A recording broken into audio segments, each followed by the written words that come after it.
സുബൈറിന്റെ സംസാരത്തിനൊന്നും മറുപടി പറയാൻ ഞങ്ങൾ തയ്യാറല്ല. കാരണം അതൊന്നും ഞങ്ങൾ കണക്കാക്കുന്നില്ല. പാർട്ടിയിൽ നിന്ന് 6 വർഷം മുമ്പ് പുറത്താക്കിയ ആളാണ് ബച്ചേരി സുബൈർ. കഴിഞ്ഞ തെരഞ്ഞെടുപ്പിലും റിബൽ സ്ഥാനാർത്ഥിയായിരുന്നു. അതിന് മുമ്പത്തെ തെരഞ്ഞെടുപ്പും റിബൽ സ്ഥാനാർത്ഥിയായിരുന്നു. ഇപ്പം ഞങ്ങൾ എല്ലാം കൂടി ഒരു പൊതു സ്ഥാനാർത്ഥിയെ നിർത്തി ജയിപ്പിച്ചു.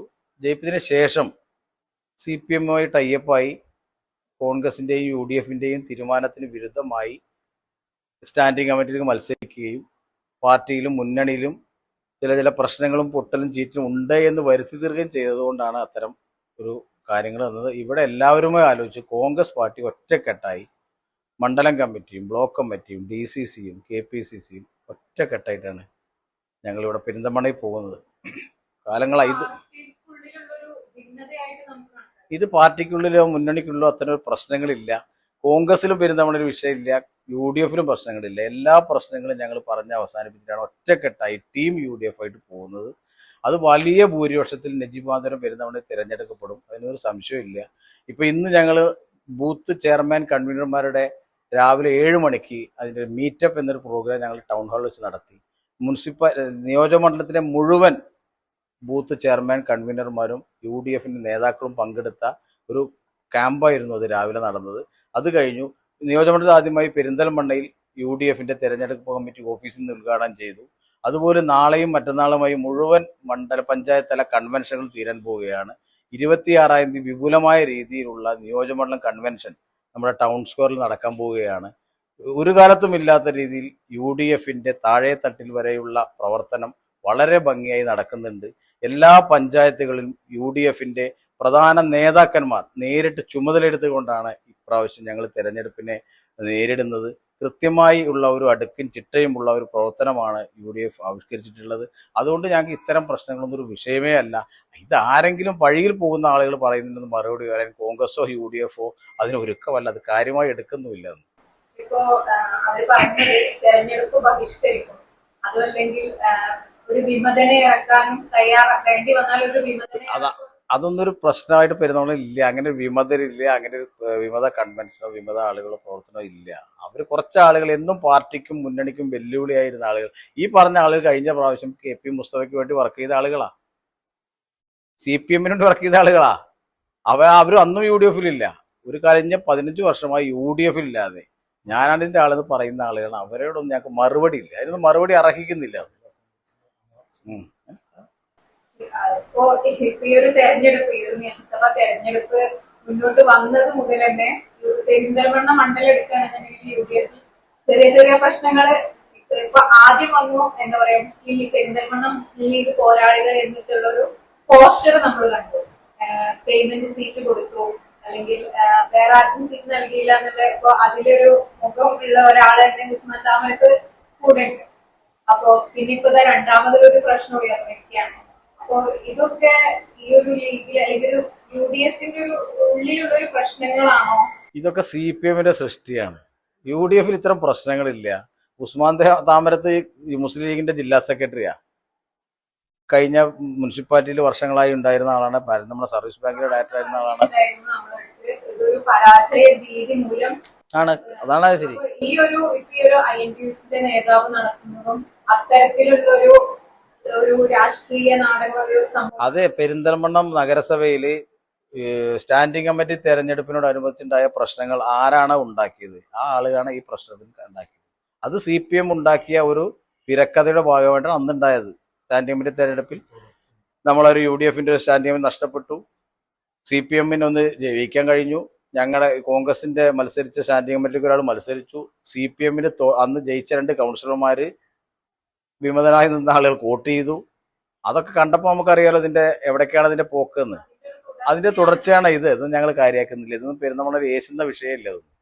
ഇത്തരത്തിലൊരു വിമതൻ വന്നാൽ ഒരു വോട്ട് സ്പ്ലിറ്റ് ആവാം. അപ്പൊ അത്തരത്തിലൊരു കാര്യം നടക്കുന്നുള്ളൊരു അങ്ങനത്തെ പ്രശ്നം ഞങ്ങളത് ചിന്തിച്ചിട്ടേ ഇല്ല. ഇലക്ഷനിലാണെന്നുണ്ടെങ്കിലും UDF-ന് ഇപ്പോ നജീബ് കാന്തപുരം വിജയിച്ചിരിക്കുന്നത് 38 വോട്ടുകൾക്കാണ്.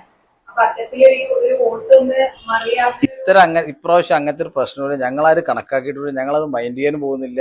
5 അക്ക ഭൂരിപക്ഷത്തിലാണ് ഇപ്രാവശ്യം തിരഞ്ഞെടുക്കാൻ പോകുന്നത്. ഒരു ശക്തമായിട്ടുള്ള ഒരു വിശ്വാസത്തിലാണ്, 100% ആത്മവിശ്വാസം. വിശ്വാസം കംപ്ലീറ്റ് ആയിട്ട് ഉണ്ട് ഉണ്ട് ഉണ്ട്. ഞങ്ങളുടെ പ്രവർത്തനം അങ്ങനെയല്ലേ, താഴെ തട്ടിൽ മുതലുള്ള പ്രവർത്തനങ്ങൾ കഴിഞ്ഞ ദിവസങ്ങളിലുള്ള ഒരുക്കം UDF-ന് ഒരു കാലത്തും ഇല്ലാത്ത രീതിയിലുള്ള തെരഞ്ഞെടുപ്പ് പ്രവർത്തനങ്ങൾ മാസങ്ങൾക്ക് മുമ്പേ ഞങ്ങൾ ആരംഭിച്ചു. അത് താഴെ തട്ടിൽ എത്തിച്ചു. എല്ലാ ഭാഗങ്ങളും സജ്ജാക്കി. വോട്ട് ചേർക്കണ കാര്യങ്ങൾ, VLA-മാരുടെ നിയമനം, UDF-ന്റെ കഴിഞ്ഞ 15-ാം തീയതി UDF-ന്റെ എല്ലാ ബൂത്ത് കമ്മിറ്റി നിലയിൽ വന്നു. ബൂത്ത് തല ക്യാമ്പുകൾ നടന്നു. അത് കഴിഞ്ഞ ശേഷം പഞ്ചായത്ത് കമ്മിറ്റി വരാൻ പോവുക, പഞ്ചായത്ത് പൊതുയോഗങ്ങൾ, കൺവെൻഷനുകൾ. അതും കഴിഞ്ഞിട്ടാണ് നിയോജകമണ്ഡലം കൺവെൻഷൻ വരുന്നത്. അപ്പോൾ വിപുലമായ രീതിയിലാണ് ഇത്തവണ UDF. അതുകൊണ്ട് ഞങ്ങൾക്കൊരു സംശയമില്ല, ഞങ്ങൾക്ക് യാതൊരുവിധ ആശങ്കയില്ല. ഇത്തരത്തിലുള്ള ഈ ഒരു പ്രശ്നങ്ങൾ നടക്കാൻ കാരണം ഒരു ഒരു നമ്മുടെ ഒന്നാമത് പെരിന്തൽമണ്ണക്കാരനല്ലാത്ത ഒരു സ്ഥാനാർത്ഥി, അതിലുപരി രണ്ടാം തവണ ഒരു ആവർത്തന സ്ഥാനാർത്ഥിത്വമാണ് പെരിന്തൽമണ്ണ നിയോജകമണ്ഡലത്തിൽ നടക്കുന്നത്. അപ്പൊ അതുകൊണ്ടായിരിക്കും ഇത്തരത്തിലുള്ള ഈ ഒരു പ്രശ്നങ്ങൾ ഉയരുന്നത്. നജീബ് കാന്തപുരത്തെ ഇവിടെ സ്ഥാനാർത്ഥിയാണെന്ന് ആവശ്യപ്പെടാൻ ഞങ്ങളെക്കാൾ കൂടുതൽ CPM-ന്റെ ആളുകൾ, അനുഭാവികളും അങ്ങനെ അവരോടൊപ്പം നിന്ന ആളുകളുമാണ്. അത്രയും ആളുകളാണ് ഇയാൾ അംഗീകരിക്കുന്നത്. ഇന്ന് CPM-ന് സ്ഥാനാർത്ഥിയെ കിട്ടാത്തതുകൊണ്ടാണ് അവർ പല മോഹങ്ങളും പരീക്ഷിച്ചിട്ടാണ് ഇപ്പോഴുള്ള സ്ഥാനാർത്ഥിക്ക് എത്തിയിട്ടുള്ളത്. അവർ പല ആളുകളെ സമീപിച്ചു. UDF-ൽപ്പെട്ട പല ആളുകൾ, വലിയ ധനികരായ ആളുകളെ അവരൊക്കെ സമീപിച്ചു. ആരും നിൽക്കാൻ തയ്യാറല്ല. പെരിന്തൽമണ്ണയിൽ കഴിഞ്ഞ പഞ്ചായത്ത് തെരഞ്ഞെടുപ്പിനോടനുബന്ധിച്ചുണ്ടായ ഒരു മുന്നേറ്റത്തിൽ UDF-ന്റെ വലിയൊരു കോട്ടയണം തെളിയിക്കുന്ന രീതിയിലാണ് പെരിന്തൽമണ്ണ നഗരസഭ, ഏലംകുളം പഞ്ചായത്ത്, കുലാമന്തൂർ പഞ്ചായത്ത്, അങ്ങനെ ഞങ്ങൾക്ക് എല്ലാ പഞ്ചായത്തും നല്ല ഭൂരിപക്ഷം കിട്ടി ഞങ്ങൾക്ക് വിജയിക്കാൻ സാധിച്ചതാണ്. ഇപ്രാവശ്യം LDF-നെയും CPM-നെയും ആകെ ഭീതിയിലാക്കിയിട്ടുള്ളത്. അപ്പൊ ചെറിയ പ്രശ്നങ്ങളുണ്ട്. അപ്പൊ മങ്കട നിങ്ങളിപ്പോൾ കണ്ടല്ലോ, ഇപ്പൊ പത്രസമ്മേളനം കഴിഞ്ഞ് വരില്ലേ, ഇത്തരം ആളുകൾ മങ്കട അലിസാഹിബിന് കഴിഞ്ഞ വർഷത്തേക്കാൾ കൂടും ഭൂരിപക്ഷം. വളരെ ഈസിയാ മങ്കട, അതിലപ്പുറം പെരുന്തൽമണ്ണ വരാൻ പോകുന്നത്. പക്ഷേ ഇന്നത്തെ ഒരു പത്രസമ്മേളനത്തിൽ മുഹമ്മദ് മാധ്യമങ്ങൾക്ക് മുന്നിൽ പറഞ്ഞിട്ടുള്ളതെന്ന് വെച്ചാല് UDF-ൽ നിന്നും പല നേതാക്കളാണെങ്കിലും അല്ലെങ്കിൽ അണികളാണെന്നുണ്ടെങ്കിലും രഹസ്യമായിട്ടും സപ്പോർട്ട് ചെയ്യാൻ വേണ്ടിയിട്ട് തയ്യാറായിട്ടുണ്ട്, അദ്ദേഹത്തെ കോണ്ടാക്ട് ചെയ്തിട്ടുണ്ട് എന്നാണ്. അപ്പൊ അവിടെ ഒരു ഭിന്നത വരിക വോട്ടിന്റെ കാര്യത്തിൽ. അല്ല, അത് നമുക്കിപ്പോ 9-ാം തീയതി കഴിഞ്ഞാൽ കാണാലോ. ഇപ്പൊ നമ്മളൊരു ഭരണ പരീക്ഷണം അവർ നോക്കിയില്ലേ. ഇപ്പൊ സരിന് ഉപതെരഞ്ഞെടുപ്പിൽ സരിനെ നിർത്തിയില്ലേ. ആ സരിനെ എവിടെ ഇപ്പൊ പാലക്കാട്?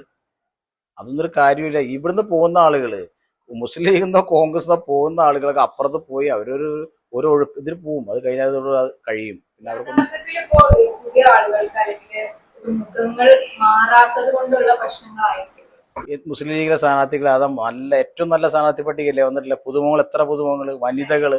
പെരിന്തൽമണ്ണയാണെങ്കിലും മങ്കടയാണെന്നുണ്ടെങ്കിലും മഞ്ഞളാംകുഴിയിൽ 3-ാം തവണയാണ്. അല്ല, അവിടെ 2-ാം തവണയാണ്. മങ്കടയിൽ 2-ാം തവണയാണ്. പെരിന്തൽമണ്ണയില് നജീബ് സാഹിബ് 2-ാം തവണയാണ്.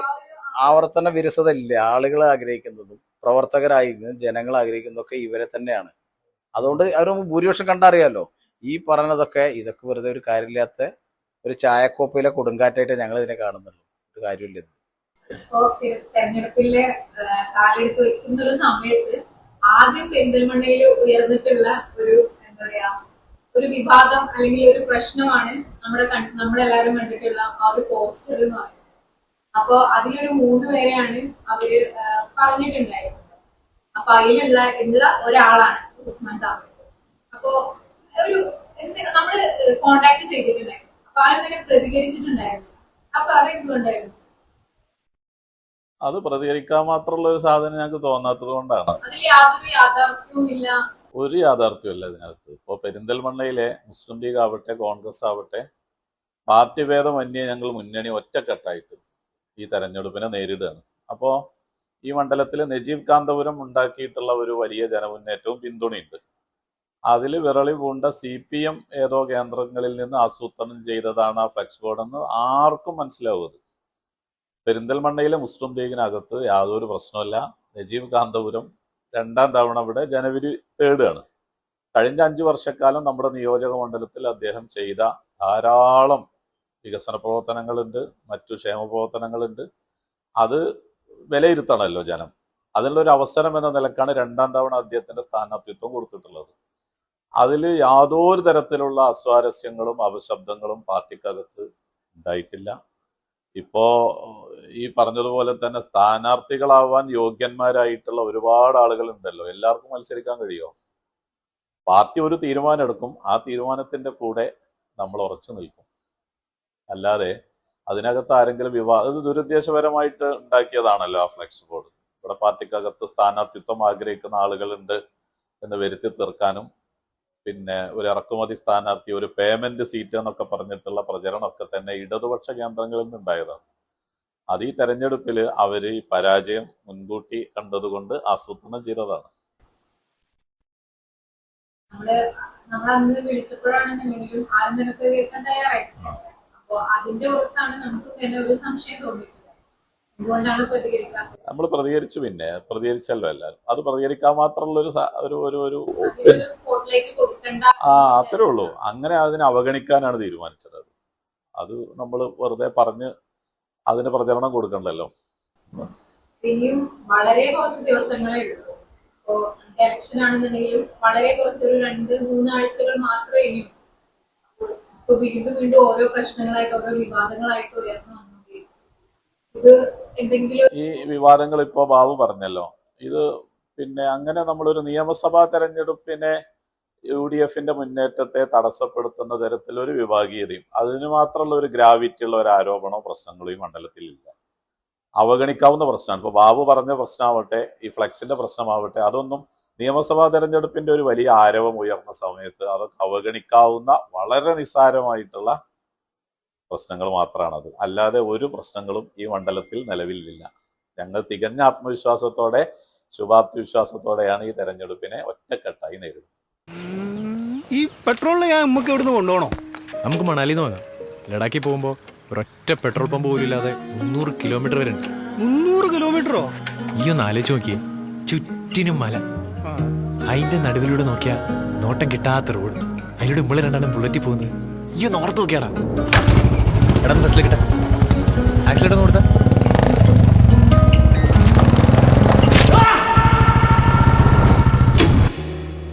വിരലിന്റെ അറ്റം കട്ടായി പോയിട്ട് ഇങ്ങനെ തൂങ്ങി കിടക്കുമായിരുന്നു. മുറിച്ച് കളയണമെന്നാണ് കൊണ്ടുപോടത്തൊക്കെ പറഞ്ഞത്. കൂടെ ഉണ്ടായിരുന്ന അഭി പറഞ്ഞു നമുക്ക് കിംസ് അൽഷിഫെ കൊണ്ടുപോകാം. വിരലിന്റെ കാര്യത്തിലാണേലും യാത്രയുടെ കാര്യത്തിലാണേലും രണ്ടും മുറിഞ്ഞു പോകാതെ തുന്നിച്ചേർത്തത് കിംസ് അൽഷിഫയിലെ ഹാൻഡ് ആൻഡ് റിസ്റ്റ് സെന്ററാണ്. Hand and wrist centre, KIMS Alshifa hospital, Perinthalmanna.